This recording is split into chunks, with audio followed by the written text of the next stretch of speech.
But you know, before we had an oil industry in Pennsylvania, we had another fuel industry that was big. It was large. And you've heard about it tonight. Well, it isn't so big in Pennsylvania now. It still is big in West Virginia. That's coal. There were a lot of coal towns in southwestern Pennsylvania. And there's one town in particular right down on the Monongahela. There's an old house up on the hill. And I could tell you where exactly this house is, but you see, I'm not allowed. We'll get to that by and by. The house belonged to a man named Jenkins. Now,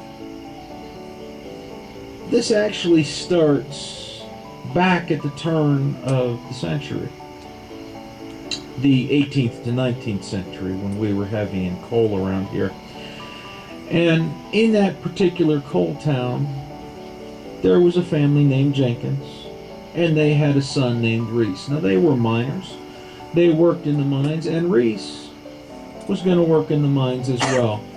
His mother made sure that he knew his letters and his numbers, but when Reese was old enough, about that age, he became a dog boy. Now, if you know anything about coal mining of that period, dog boys ran the big dogs. These were labs, these were huskies, these were malamutes. Sometimes they used little ponies. But these animals were used to haul the coal buckets, the little wagons with coal in them out of the mines.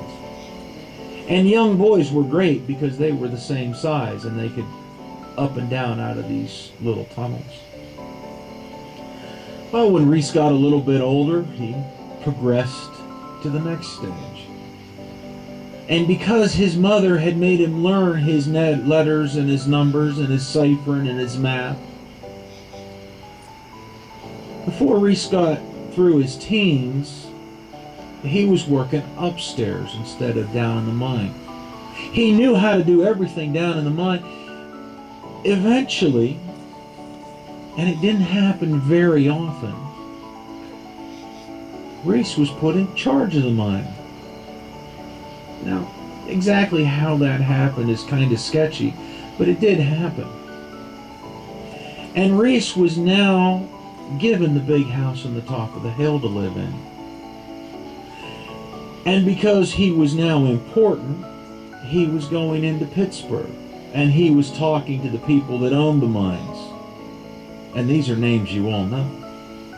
Mellon, Frick, Kaufman. You've all heard these names. That was the money behind the mine. And Reese found himself an appropriate wife. She came from Millionaire's Row. She was one of the wealthy families.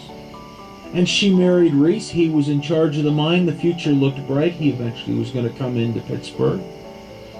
Now, back then, Millionaire's Row was in Allegheny.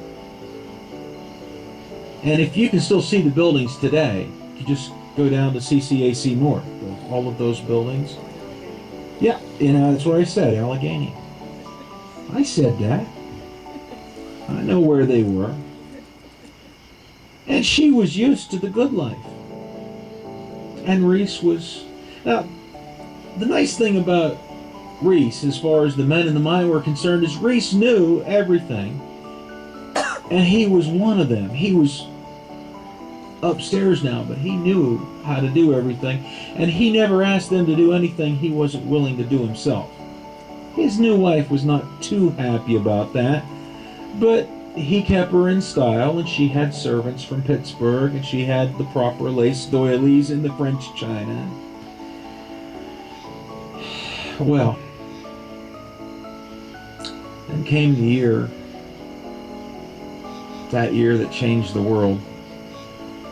1800 and froze to death. We didn't have a summer. Because we didn't have a summer, it was cold all year, and the snow, well, up in New England they call it the year of the blue snow. And those men in Pittsburgh that were the money behind the mine saw a chance to make more money.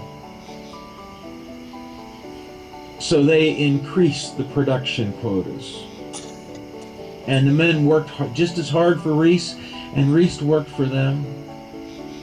And he got called into Pittsburgh one day. And he was coming back. He was in Pittsburgh. He was going to be back that evening, but that afternoon, well, there's two things that a miner never wants to have happen. The first one is to see the canary die. Now, today we use electronic gauges and sensors and all of that, but that fear is still there. And the second one is to feel that cold breath of air. It's a puff. Unless you felt it, you don't understand. It means one thing. It means somewhere in the mine, something's giving way. Rock has shifted. Not rock we want to have shift, but rock has shifted. Something has caved in and changed the pressure in the mine, and you feel it wherever you are. Miners are brothers. They're brothers closer than blood, and as soon as they feel that, they're going to rush towards it. Now, these men in that mine were no different, and they rushed to the cave-in, and they spent 12 hours trying to get through because they had checked the boards. Do y'all know about the boards? Outside of every mine, coal mine, gold mine, lead mine, there's a board. And it's got a tag for everybody who works in a mine and two hooks. When you go in, you move it to the right. When you come out, you move it to the left. That day they could account for everybody but 12.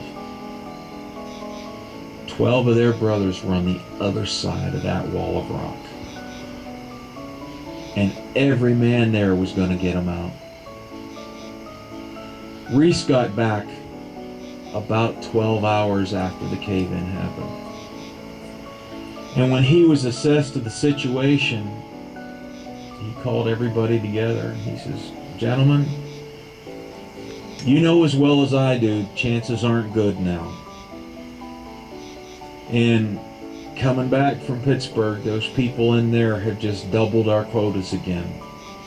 We can't afford the time it's going to take to get through that wall." Now, hear me out. I am not unsympathetic. I will not leave them down there. You four, get through that wall. The rest of us, we've got to meet quota or they'll shut us down and we won't have anything. Well, it was about 4 weeks later that the 4 miners that Reese had pointed through finally broke through that wall. And that sight changed everything.